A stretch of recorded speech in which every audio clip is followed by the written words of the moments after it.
عندكمش الحليب في بلادكم، ما عندكمش تمر.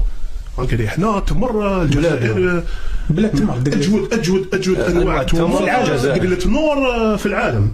ياك في العالم حنا من اكبر المصدرين، 3 بلدان مصدره للتمر في العالم.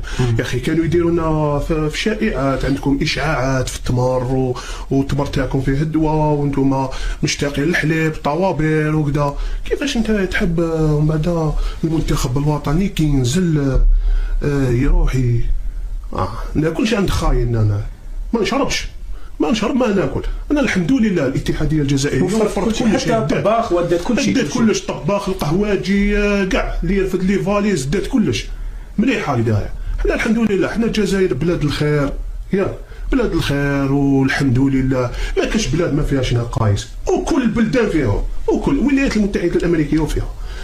يجي انت تهضر ودير بلاطو ودير حصه، داروا حصص قال لك هاوليك شوف الياسما ام جازوا لي جوارو البريزيدون كذا. هذيك الايامات صارت حاله. قال لك ياكلوا التمر عمرهم ما كلاو. عيب كلام كيما هذا يصدر من الاعلام المغربي ولا من ناس محسوبين على الاعلام المغربي ولا محللين ولا لاعبين سابقين. محسومه رحنا بسلمي محسومه تحملوا فينا الشيء هذا، محسومه عيب عليكم.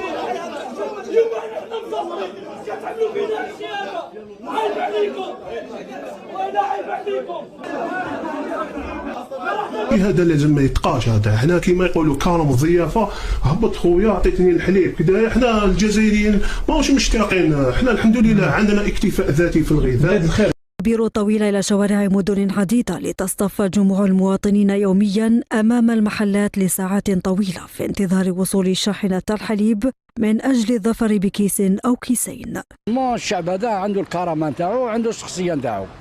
صباح كي ينوض يلقى الحليب يلقى الخبز يلقى هذه، راكم تدعموا الشعب هذا. يعني نقول لك بلاد الخير والحمد لله. ونقول لك حاجة، نقول لك كلام. العديد من البلدان في افريقيا راهم عايشين على ظهر الجزائر. صح. هذه راه ماشي سلوكيه. وشنو هي؟ دوبيرمان.